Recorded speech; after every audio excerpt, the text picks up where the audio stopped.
Hi everybody, and here I am sitting in the backyard of my Waller Street apartment, and it's a beautiful day. I just went for a run a little bit ago, and while I was running, just seeing the correlation between nature and ourselves, how everything grows all by itself. Everything is always growing. There's pretty much no choice in that. Everything just grows and unfolds. Everything starts as a seed, basically, right? And everything grows and grows and expands and expands. Even our universe, scientists say, expands. So that is beautiful. That shows the effortlessness of this path. There's no effort because everything's happening all by itself. Growth is happening all by itself. Witnessing is always happening. Witnessing is always happening. Awareness is always happening. And awareness is who we are. We are eternal. We are always happening. So let go and let God.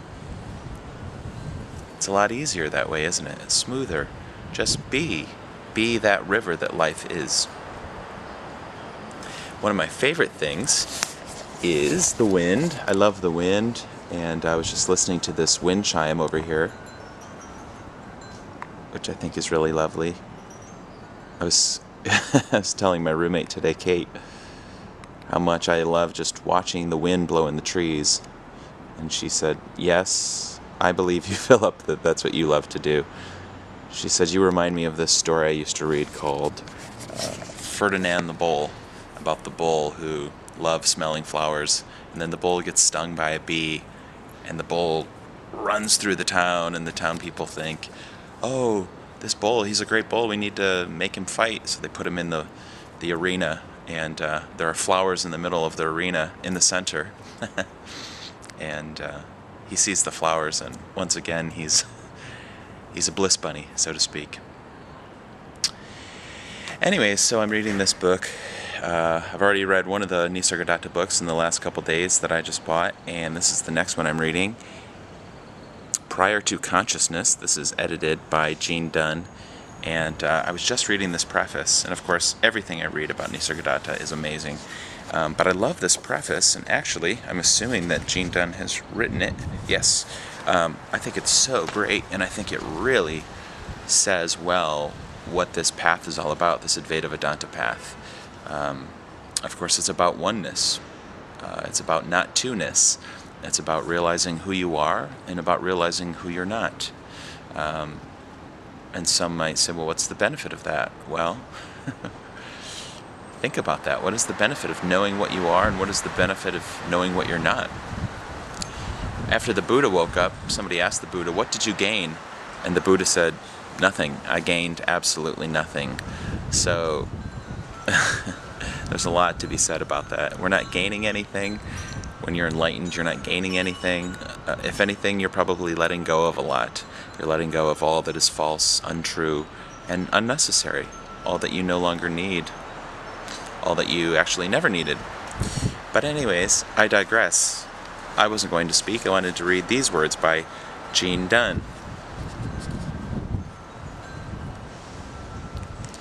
In one way, the core of Sri Nisargadatta Maharaj's teaching is easy to grasp and extremely difficult in another. It is easy if we are willing to be completely honest with ourselves, to look at the concepts of others with which we have built our own prisons. To investigate for oneself can be extremely difficult because we are very attached to our concepts. We don't want to give them up. But if the desire to know is a burning desire, then we will set forth on our course. We can only know who or what we are by our personal experience, not from books or others. Maharaj urged us to find out what this I is. He was like a surgeon with a sharp scalpel, cutting away all inessential things. His questions often left one out in left field, not knowing what to say. His answers were never what was expected. He would not allow any quoting of scriptures, only personal experience, and he could get quite angry about this. Once someone quoted Dakshinamurti, a Hindu deity. Maharaj responded, hang Dakshinamurti, what about you? What is your experience? Most of us identify ourselves with the body-mind, and so he insisted that we find out what this body-mind is. Did it not come from the sperm of the father and the ovum of the mother? The body, then, is a product of the food consumed and is sustained by food, which is the essence of the 5 elements. Can we be this? Without consciousness, the body is dead, material. When consciousness leaves the body, there is no individual, no world, and no God. Consciousness can only be conscious of itself when it has manifested in a physical form. Consciousness is latent in every grain of food and in all the 5 elements. It is universal, non-personal, all-pervading. Everything is consciousness, and that is what we are presently. Consciousness acts through the forms according to the combination of the gunas: sattva, being, light, purity; tamas, inertia, passivity, darkness; and rajas, activity, passion, and energy, and to the conditioning received. What happens when one of these forms dies? The form again becomes part of the 5 elements, and the consciousness merges with the universal consciousness. This is all a process happening, the play of consciousness. Before this form came, what was I? That is what one truly is, that absolute Parabrahman, the supreme reality.